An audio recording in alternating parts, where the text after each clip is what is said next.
I kind of think of you, and it might sound funny to you, but because you're probably like, what?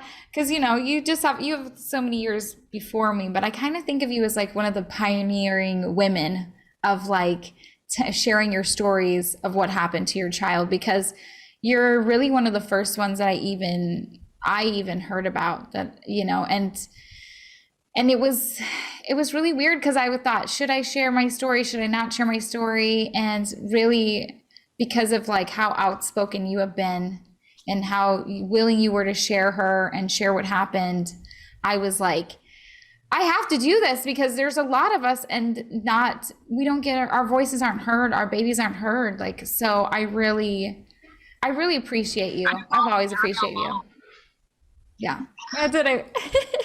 I know, because there's so many of us, and a lot of us, we don't get to share. We don't get to, you know what I mean? And we don't always find each other. We do know there is a lot of us, unfortunately. I hate to say that, but there is a lot of us.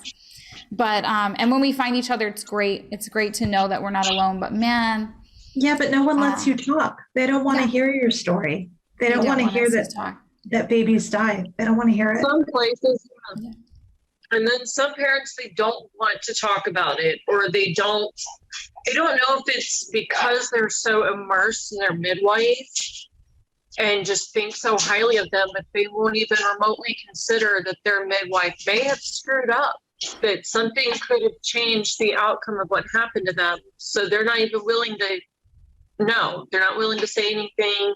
They'll stand behind their midwife. I just can't wrap my head around that. yeah, me too. I've seen it too. We've seen it over the years where we've had a couple people come and bump into us and be like, "You guys are just looking for someone to blame," but the evidence, the proof, the stuff that happens, like it's right there in front of your face. It's not about blame. It's about taking responsibility, and a provider would take responsibility. That's what should be expected, bare minimum. Yeah. And at least if we heard maybe like an apology or like something, like them taking responsibility, like I messed up, I made a mistake. But it never goes that way. Like mine never apologized. No. You know what I mean? It's always like we are blamed. Yes. Yeah. They got to cover up their crime, and they have to manipulate us in whatever way that they possibly can. And I know that mine did for a little bit, but I think the moment that I was like, I'm done here, I don't want to talk to you anymore. Like you can't help me, and I need space, because I was going through shock too. That was the moment she realized like her talons were not in there anymore. And she, you know what I mean? Like she knew like, oh, I can't do anything. I'll just kind of disappear. Yeah, that's whenever Brenda damage control. As soon as she realized she no longer had any control, that's when she was really trying to get me.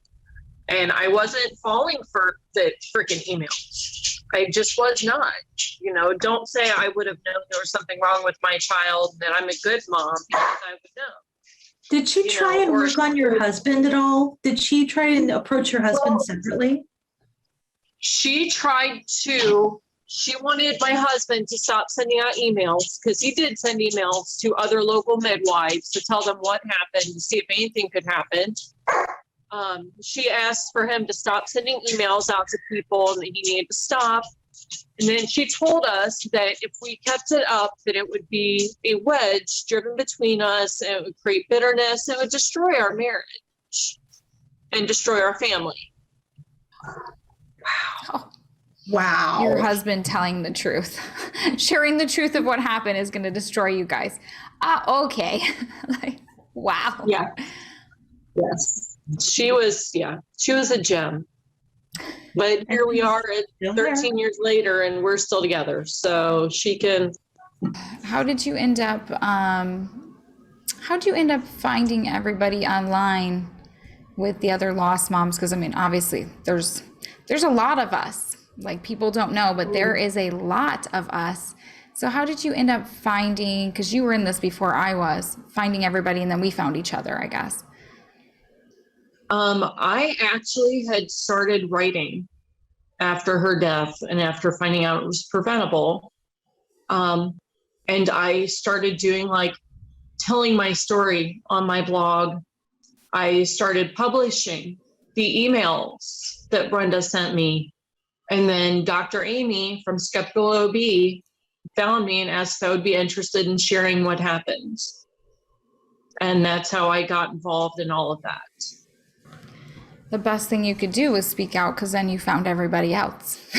You found the rest of us. Right? We all got connected, you know? What would you tell somebody about the natural community that someone might not know? Maybe they're just new to it. Don't believe everything that they're telling you.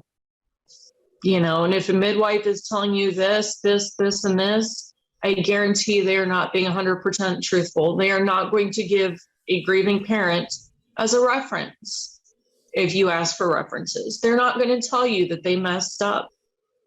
What advice would you give to somebody that's thinking about a home birth? It's not worth it.